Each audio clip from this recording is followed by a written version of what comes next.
The Ministerial Code says that ministers who knowingly mislead Parliament will be expected to offer their resignation. Does the Prime Minister believe that applies to him? Prime Minister.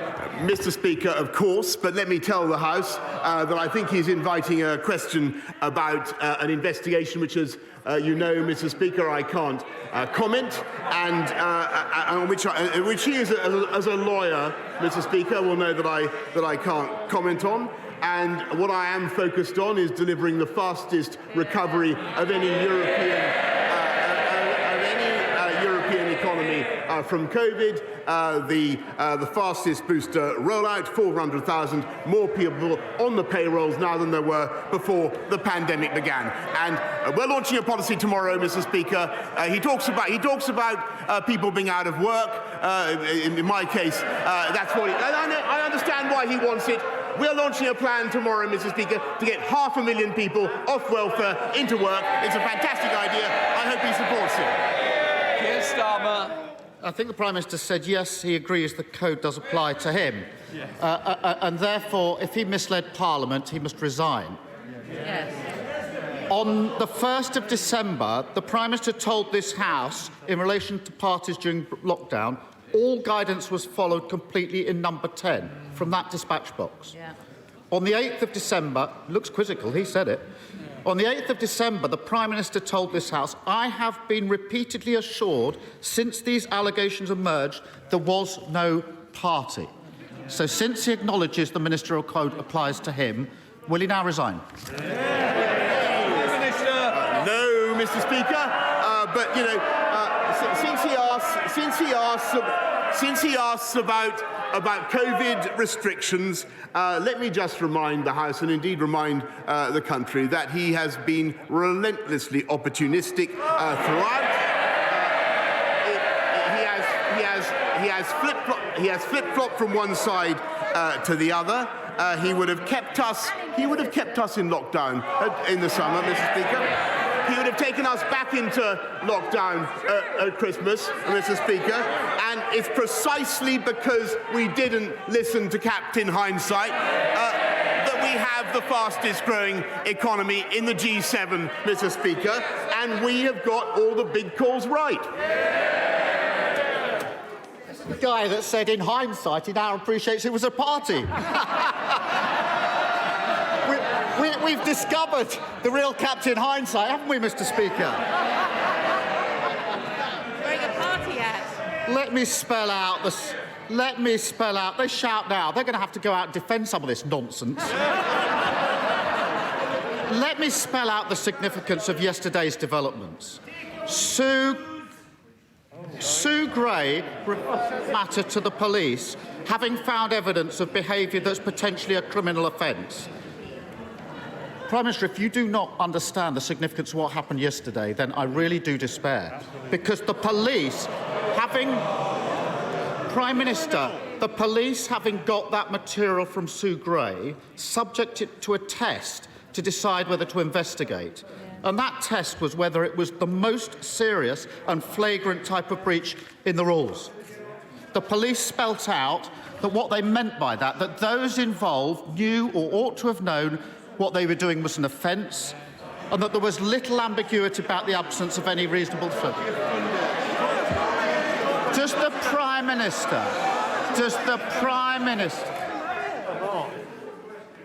This question will continue, and I will hear the question.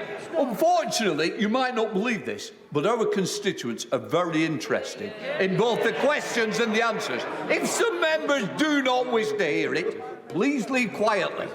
Keir Starmer. Mr. Speaker, having got the material from Sue Gray, the police had to take a decision as to whether what they had before them was the most serious and flagrant types of breach of the rules. If members want to laugh at that, laugh. The police spelt out what they meant. They decided on the material they've already got that those involved knew or ought to have known what they were doing was an offence, and that there was little ambiguity around the absence of any reasonable defence. Does the Prime Minister really not understand the damage his behaviour is doing to our country? Minister.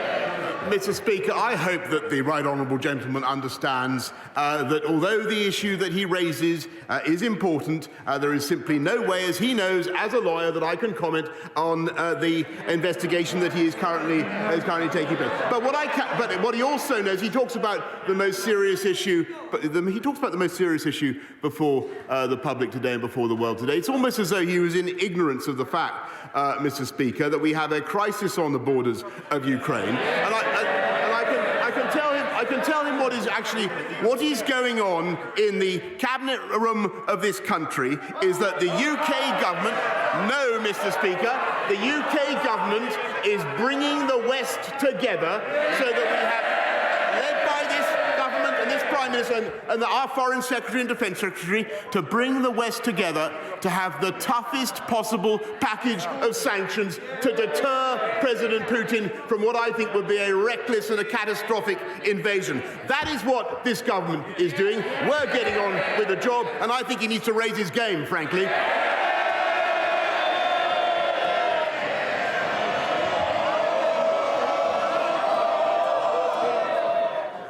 Can I just say honestly, just sit down. Can I just say to both sides, our constituent watching it, tensions are running high, and what we need to be able to do is allow the people out there who are bothered about their futures to hear what is said on both sides. So please, let's give the respect our constituents deserve. Keir Starmer. Mr. Speaker, this was the Prime Minister who went into hiding for 5 days because of these allegations. Talk to me about being around for the allegations. Mr. Speaker.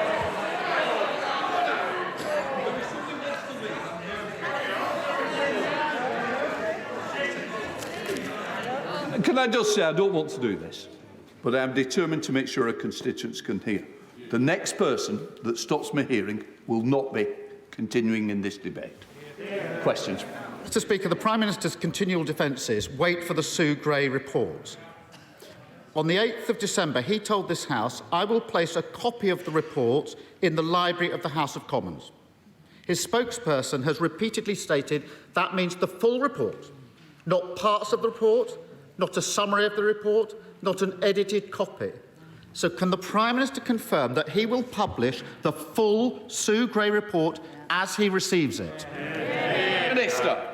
Mr. Speaker, what I can tell him is that we've got to leave the report to the independent investigator, as he knows, and of course, when I receive it, I will do exactly what I said, but I can tell him that in the meantime, I think what the people of this country want to hear is what we're doing to tackle the issues that matter to all of us, fixing the cost of living, Mr. Speaker, helping people across the country, by lifting the living wage, Mr. Speaker, by helping people with their fuel costs, Mr. Speaker, as this government is, and by cutting the tax of people on universal credit, cutting the tax by £1,000. And, Mr. Speaker, that party opposite are committed to abolishing universal credit. That's their policy.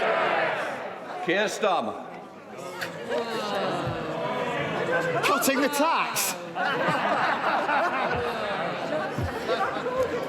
The police say the evidence meets the test. Frankly, the public have made up their minds. They know he's not fit for the job, and that's what really matters here. Throughout this scandal, the Tories have done immense damage to public trust. When the leader of the Scottish Conservatives said the Prime Minister should resign, the leader of the House called him a lightweight. English Conservatives publicly undermining the Union by treating Scotland with utter disdain. How much damage are the Prime Minister and his cabinet prepared to do to save his skin? Yes. Minister. Well, Mr. Speaker, I think that he was offering a yet more general criticism of what's been going on in Downing Street. Let me just remind the House of what's been going on in Downing Street. We've been prioritising the COVID backlogs, Mr. Speaker.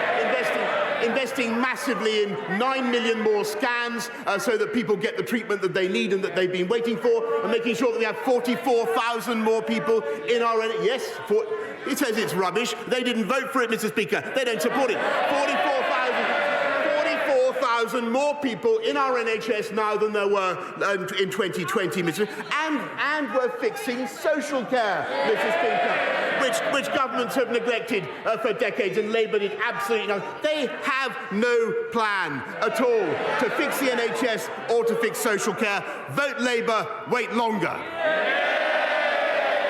Keir Starmer. The reality is that we now have the shameful spectacle of a Prime Minister of the United Kingdom being subject to a police investigation. Unable to lead the country, incapable of doing the right thing, and every day his cabinet failed to speak out, they become more and more complicit. And what's utterly damning, despite the huff and puff, is that this is all happening when petrol prices, the weekly shop and energy bills are going through the roof. 3 months ago, Labour suggested cutting VAT from energy bills.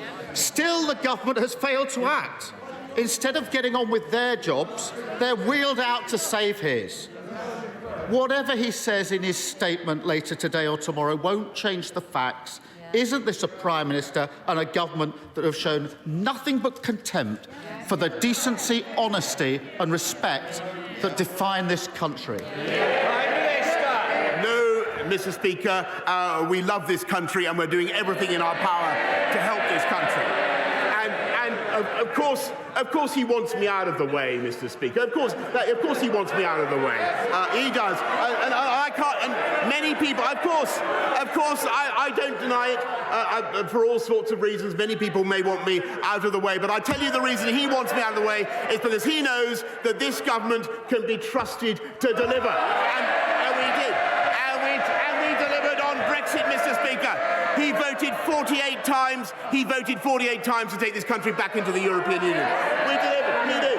He can't be trusted. We delivered the fastest vaccine rollout in Europe, Mr. Speaker, and we will deliver on our plan to unite and level up across the whole of the UK. Crime down 10%, Mr. Speaker. Job vacancies at a record high. Colossal investment in... Yes, Mr. Speaker, we're delivering and they have no plan. 3 times as much tech investment as France in this country, twice as much as Germany. We have a vision for this country as the most prosperous and successful economy in Europe because we are going to unite and level up. The problem with the Labour Party today, Mr. Speaker, is that he's a lawyer, not a leader. That's the truth. That's the truth, Mr. Speaker.